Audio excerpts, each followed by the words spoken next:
성경에 보면 하나님에게 실망한 사람들이 몇 명 나옵니다. 대표적으로 요나 선지자가 있고요. 또 세례 요한이 있습니다. 그리고 또 유명한 한 사람은 바로 탕자, 집 나갔던 탕자의 형이라고 할 수 있습니다. 이들은 모두 상식적이고 또 선량하고 합리적인 사람들입니다. 이들이 하나님에게 실망하는 이유는 사실상 다 타당한 것들이라고 할 수 있습니다. 요나는 늘 자기의 조국인 이스라엘을 괴롭히는 원수의 나라인 아수르, 니느웨를 용서해 주시는 하나님이 이해가 가지 않았습니다.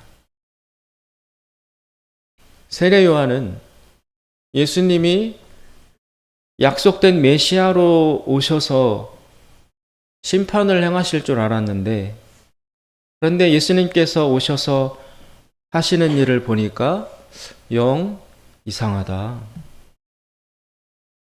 우리가 기대했던 그런 메시아가 아니다.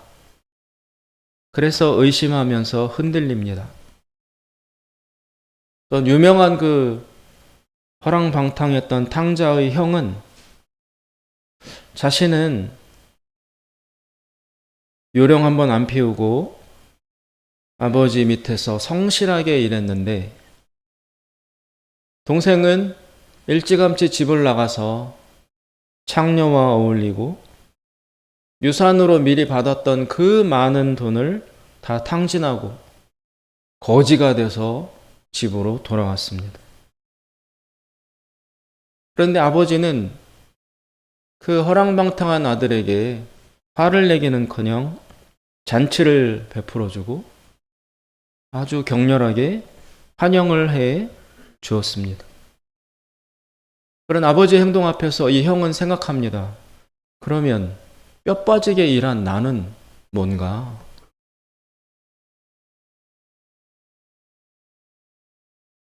이 세 사람은 하나님에 의해서 실족할 지경입니다. 그래서 아마도 예수님께서는 일찌감치 미리 경고를 하셨습니다. 나로 인하여 실족하지 않는 자가 복이 있다. 이런 것으로 볼 때 하나님은 위험한 분이라고 할 수 있습니다. 이처럼 하나님에게 실망한 사람들의 사실상 원조가 바로 오늘 본문에 나오는 선지자 엘리야입니다. 엘리야는 하나님으로 인해서 여러 번 실족합니다.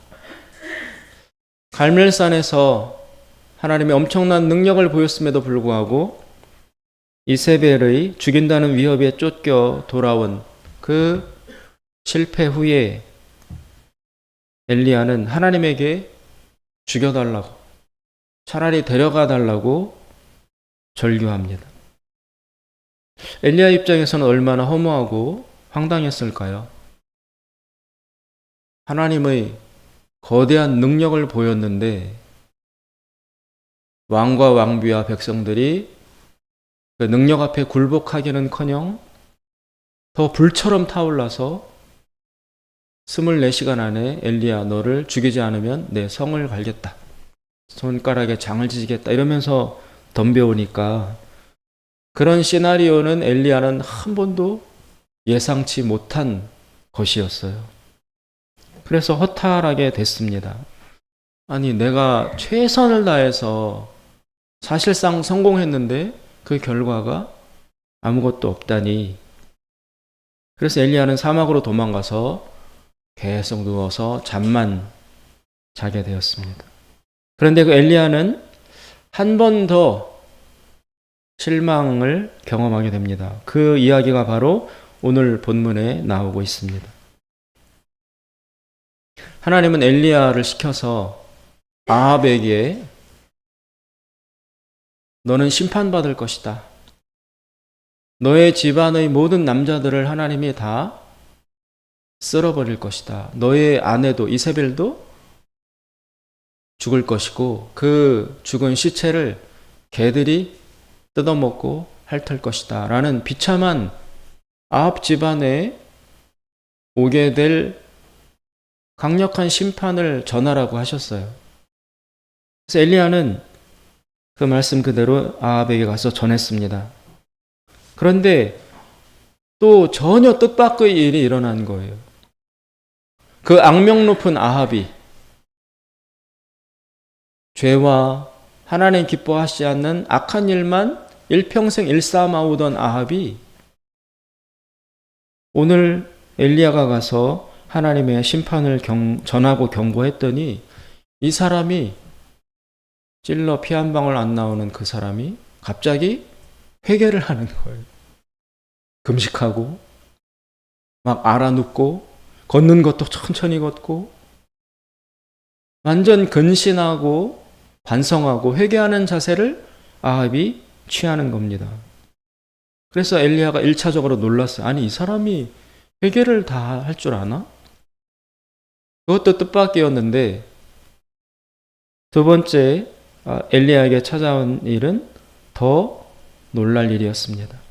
기가 막히게도 하나님은 아합이 금식하고 반성하는 것을 보시고 그 자리에서 아합을 용서해 주십니다. 야, 아합이 내 말을 듣고 저렇게 겸손해지고 낮아지는 것을 엘리야야, 너 보았느냐? 하나님이 막 흥분하시면서 놀래시면서 아합 대단하지 않냐? 제가 회개를 다 한다. 그러면서 예고되었던 심판을 뒤로 연기시켜 주십니다. 엘리야로서는 아합이 회개하는 것도, 그 아합의 회개를 보고 하나님이 그렇게 쉽게 용서해 주시는 것도 보고 엘리야는 정말 뜻밖의 일 앞에 직면한 것입니다. 365일 늘 술 먹고 사람 때리던 깡패가 어느 날 딱 하루 술을 안 먹었다고 감옥에서 석방시켜주고 나라에서 큰 상까지 내려주는 그런 격이라고 할 수 있습니다. 지금 하나님은 뭐라도 명분을 만들어서 칭찬해 주려고 아주 긍긍해 하시는 분으로 나와 있습니다. 이 하나님의 모습, 이것은 바로 부모의 모습이라고 할 수 있습니다. 아버지의 마음입니다. 공교롭게도 아까 하나님께 실망했던 세 사람, 요나, 세례 요한, 그리고 탕자의 형, 모두 성경 본문으로 미뤄보자면 자녀에 대한 이야기가 안 나옵니다. 세례 요한도 광야에서 독신으로 지냈던 것 같고, 요나도 니느웨에 가서 전설에 의하면 요나가 니느웨에서 뼈를 묻었대요. 그래서 아수르의 수도였던 니느웨 도시에서 요나의 무덤이 내려져 온다고 합니다. 그리고 탕자의 형도 나이로 볼 때 결혼을 아직 하지 않았던 것으로 보입니다. 그래서 단정 지을 수는 없지만 이들은 자식에 대한 부모의 애증을 모를 가능성이 커 보입니다. 오늘 본문에 나오는 엘리야 역시 고독한 독신자입니다. 그는 지독한 개인주의자이고 에고이스트입니다. 늘 혼자 다니고 혼자 지냅니다. 다른 사람과 잘 어울리지 않는 그런 사람입니다. 게다가 엘리야는 엘리트입니다. 어떤 점에서 그러냐면 뛰어난 역량과 절제심과 인내의 소유자입니다.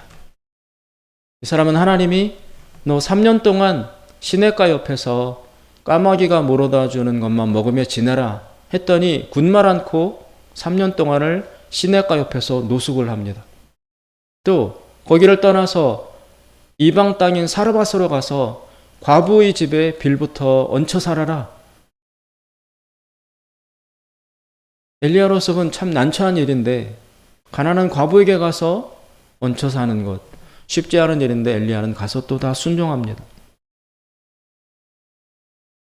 엘리야는 자신을 잘 다스릴 줄 아는 절제심이 뛰어난 사람이고 오랫동안 기다릴 줄 아는 인내심의 소유자입니다. 또 기도에 열심이고 하나님께서 쓰실 만큼 뛰어난 영성과 경건의 능력을 갖춘 자입니다.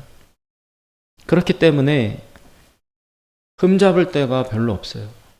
그러다 보니까 평범하거나 평범에도 미치지 못하는 사람들의 게으름과 탐욕과 이기심, 미련함 이런 것들을 엘리야는 잘 모릅니다.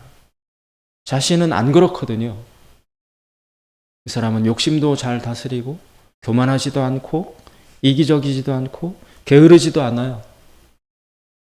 자기 관리를 철저히 해내는 사람이고 맡긴 일에 대해서는 100% 완성해내는 강한 책임감의 소유자입니다. 그러니까 사실상 대단한 자기 조절 능력, 컨트롤 능력, 또 일을 성취시키는 실력이 있었던 사람이라고 할 수 있습니다. 그러니까 다른 사람들의 실수와 욕심과 왜 저렇게 하지? 왜 저 사람은 저런 행동을 하지? 그런 것들을 엘리야는 좀 이해하기가 어려웠습니다. 거기에다가 또 한 가지 엘리야가 모르는 것이 있습니다. 하나님께서는 바로 그 평범한 사람들의 죄를 밥 먹듯이 짓는 사람들의 욕심꾸러기, 이기심 덩어리, 미련하고 게으르고 자기 인생을 망가뜨리고 남에게도 피해를 입히는 그런 문제투성이의 저런 사람들을, 저렇게 모자라는 사람들을 하나님께서는 조건 없이 사랑하신다는 점을 엘리야는 모르고 있습니다. 그는 하나님의 마음, 하나님의 진심을 모르고 있다는 것입니다. 사랑받을 가치와 자격이 없는 자들에 대해서 엘리야와 하나님은 전혀 다른 생각을 갖고 있습니다. 탕자의 그 비유의 예를 들자면 거기에 나오는 아버지는 그 탕자를, 둘째 아들을 수직적 관점에서 보고 있습니다. 즉 위에서 내려다보고 있습니다. 그러나 탕자의 형은 수평적 관점에서 옆에서 자기 동생을 바라보고 있습니다. 오늘 본문에서도 하나님은 아합을 위에서 내려다보고 계십니다. 수직적 관점으로 보고 계십니다. 그런데 엘리야는 아합을 옆에서 동등한 수준에서 바라보고 있는 것입니다. 위에서 보는 것과 옆에서 보는 것은 엄청난 차이를 가져옵니다. 바로 이 위에서 내려다보는 관점, 그런 시선, 그것을 일컬어 아버지의 마음으로 보는 것이라고 할 수 있습니다. 아버지는 언제나 아들과 동등선상에 서서 이렇게 저렇게 논쟁하지 않습니다. 아버지는 항상 위에서 아들을 바라봅니다. 하나님은 이 마음으로 오늘 본문의 아합을 보고 있는 것입니다.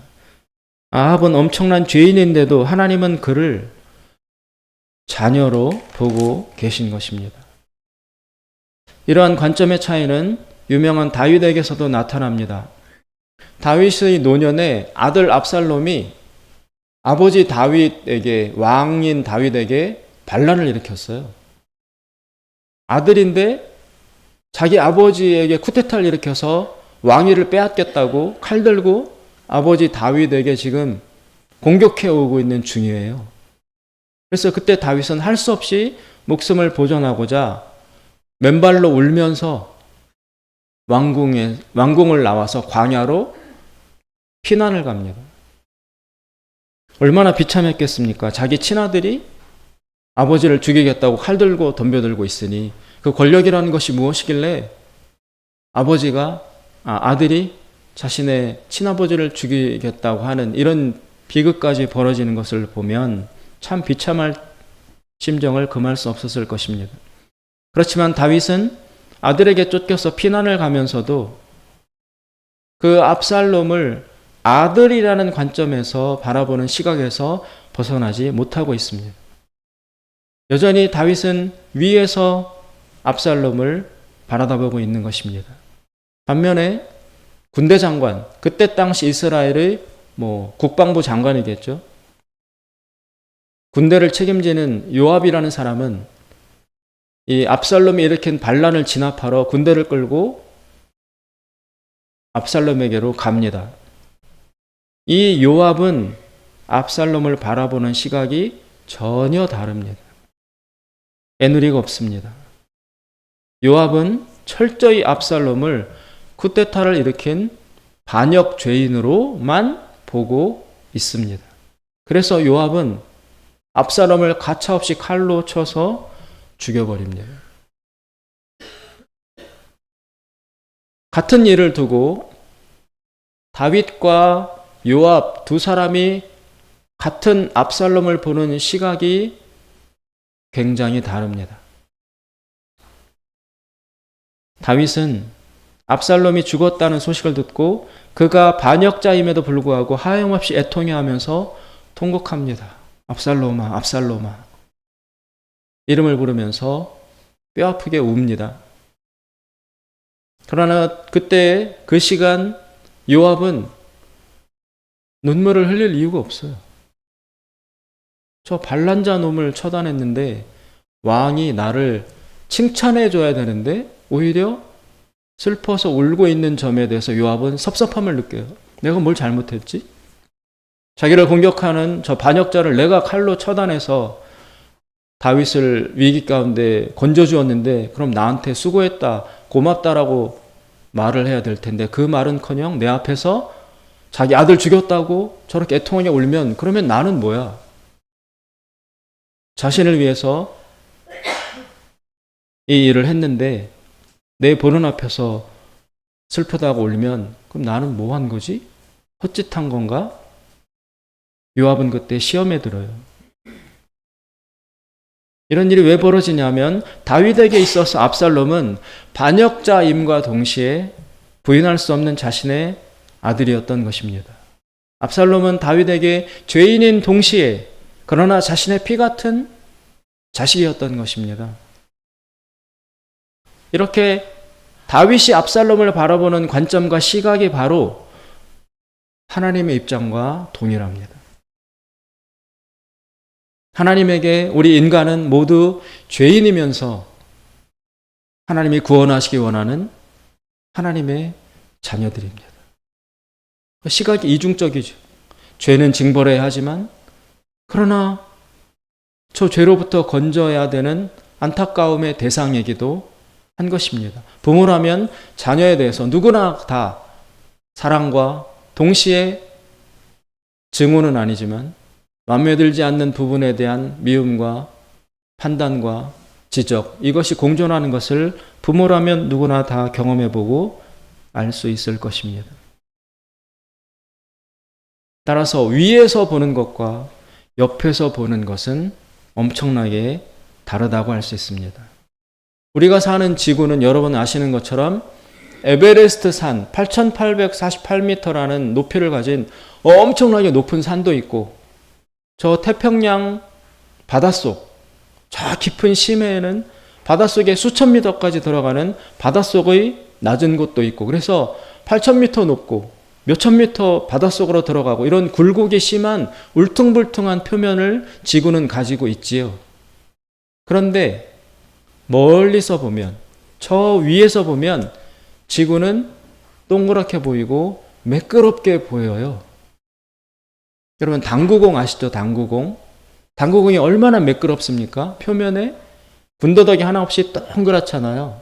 그런데 이 당구공과 지구를 비율로 비교해 보면, 즉 지구를 당구공만큼 작게 축소해 보면 이 지구가 당구공보다 표면이 더 매끈하대요. 더 굴곡이 없대요. 지구가.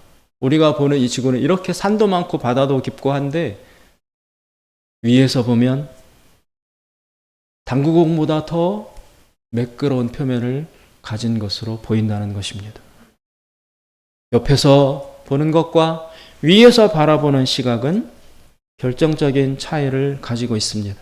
하나님은 위에서 아버지의 시선으로 지금 아합을 바라보고 있습니다. 죄인이었던 그도, 죄인일 수밖에 없는 그도 하나님은 아들로 보고 있는 것입니다. 자녀로 보고 있는 것입니다. 엘리야는 그것을 알아차려야 했습니다. 하나님의 마음, 하나님의 진심은 무엇일까요? 구약성경 에스겔서 33장에는 하나님께서 이렇게 선포하시는 말씀이 나옵니다. 나는 악인의 죽는 것을 기뻐하지 아니하고 악인이 그 길에서 돌이켜 떠나서 사는 것을 기뻐하노라. 또 예레미야 29장에 보면 나 여호와가 말하노라. 너희를 향한 나의 생각은 내가 하나니 재앙이 아니라 곧 평안이요 너희 장래에 소망을 주려 하는 생각이라.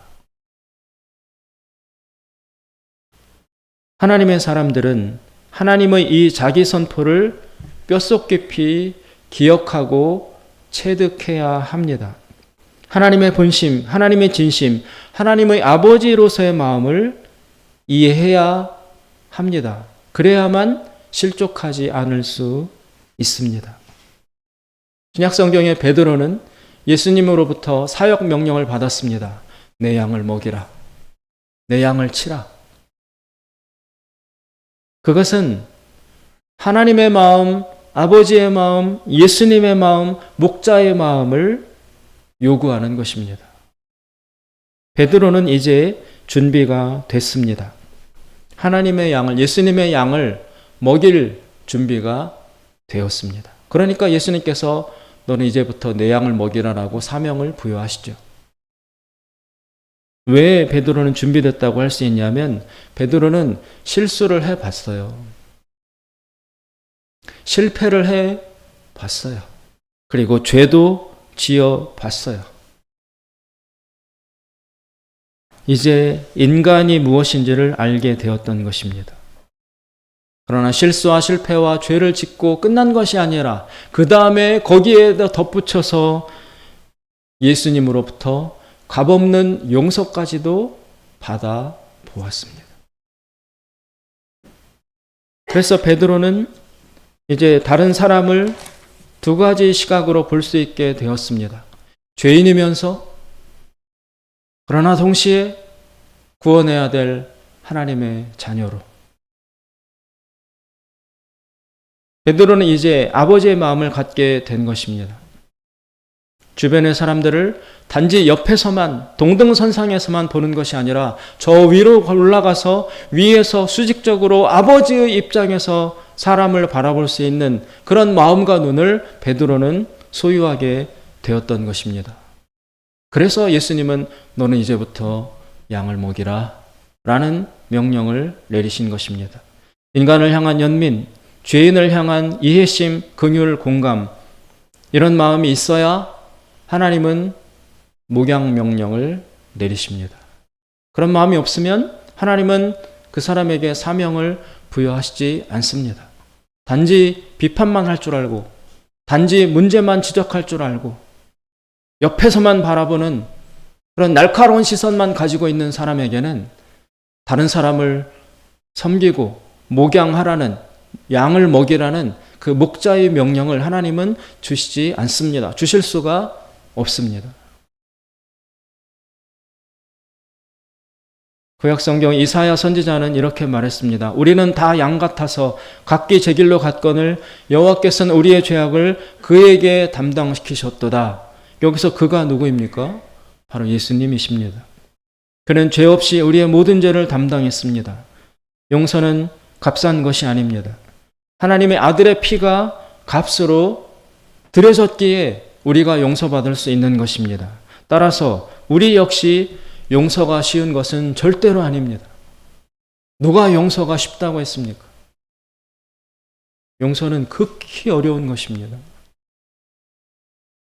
한 사람 용서하기도 어렵고 꾸준히 용서하기도 어렵습니다. 일평생 가는 작업이라고 할 수 있습니다. 따라서 우리 역시 그 쉽지 않은 누군가를 용서하기 위해서는 반드시 예수님처럼 나의 피를 흘려야 합니다. 용서에는 반드시 피가 흘러야 합니다. 내 심장의 피가, 내 감정의 피가, 내 분노의 피가, 나의 억울함의 피가 흘려져야만 다른 사람을 용서할 수 있는 것입니다. 그때 그 용서하기 위해서 흘리는 우리의 피가 바로 예수님께서 우리에게 요구하시는 십자가입니다. 각자 자신의 십자가를 지지 않고는 나의 뒤를 따라올 수 없을 것이다. 그래서 사도 바울은 빌립보서에서 이렇게 외칩니다. 너희 안에 이 마음을 품으라 곧 그리스도 예수의 마음이니. 예수의 마음을 품는 것, 그것이 중요합니다. 그 예수의 마음이 무엇이냐 하면 바로 아버지의 마음입니다. 하나님은 지금 아합을 심판하는 것에 몸부림치고 있는 것이 아닙니다. 오히려 회개시켜 살리기 위해서 하나님은 몸부림치고 있습니다. 그래서 엘리야를 보내신 것입니다. 가서 살리라고. 설사 죄에 대한 형벌이 결정되어 있다 하더라도 하나님은 그것을 바꾸실 의향이 있다는 것. 지금 엘리야가 와서 아합에게 신랄하게 너는 이렇게 죽을 것이고 너의 집안의 모든 남자가 다 몰살당할 것이고 너의 부인도 죽어서 시체를 개들이 물고 빨고 핥고 뜯어먹을 것이다 라고 압도적인 심판을 선포했어요. 그런데도 불구하고 하나님은 그 말을 듣고 아합이 무언가 다른 반응, 회개를 보이면 그 결정되었지만 이것도 다 취소시키고 면제시킬 수 있다는 것, 그 가능성을 아합에게 보여주고자 하시는 것입니다. 여러분, 하나님의 뜻은 변경 불가한 것이 아닙니다. 우리가 어떻게 하느냐에 따라 하나님의 뜻은 무궁무진하게 바뀔 수도 있습니다. 하나님은 그 가능성을 늘 열어두고 계십니다. 반면에 그 명령을 듣고 가서 전하는 엘리야는 그런 하나님의 마음을 모르고 어떻게든 모든 화력을 집중시켜서 아합을 심판하는 데에 혈안이 되어 있습니다. 그래서 엘리야는 실망하고 실족하게 되는 것입니다.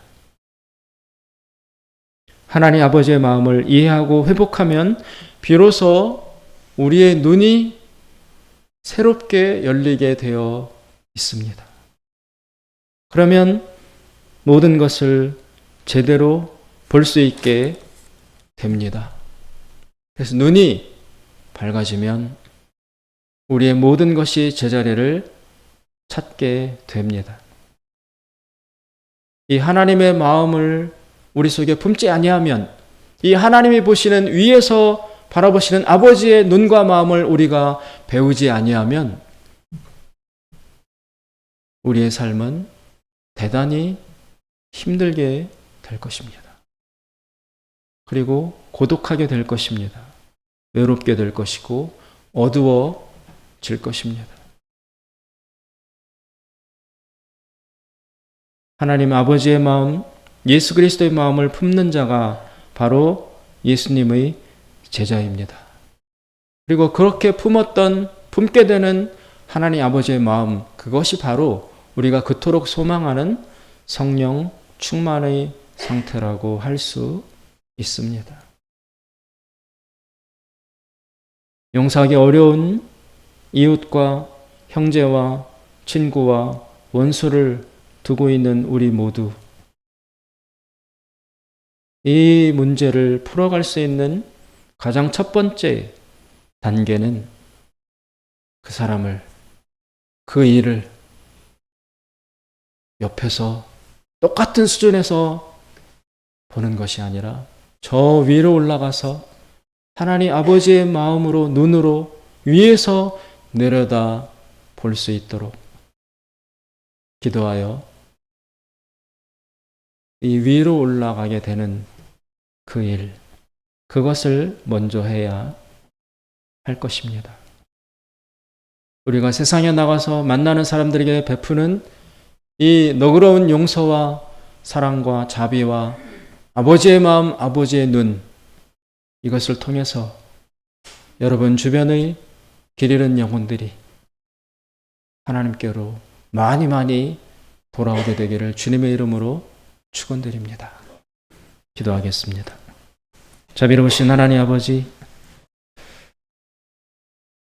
저는 용서하기가 너무 어렵습니다. 그러나 하나님께서 먼저 보여주셨고 예수님께서 먼저 앞서서 이 길을 가셨기에 주님을 믿는 자로서, 예수님의 제자가 되기를 원하는 자로서 너무나 어렵지만 예수님이 십자가에서 피를 흘리신 것처럼 나의 영혼의 피를 흘리면서 내 앞의 미운 이 사람을, 원수를, 용서할 수 없는 사람을 용서하도록 주님 노력하겠습니다. 하나님 도와주시고 앞서서 인도하여 주시옵소서. 예수님의 이름으로 기도드리옵나이다. 아멘.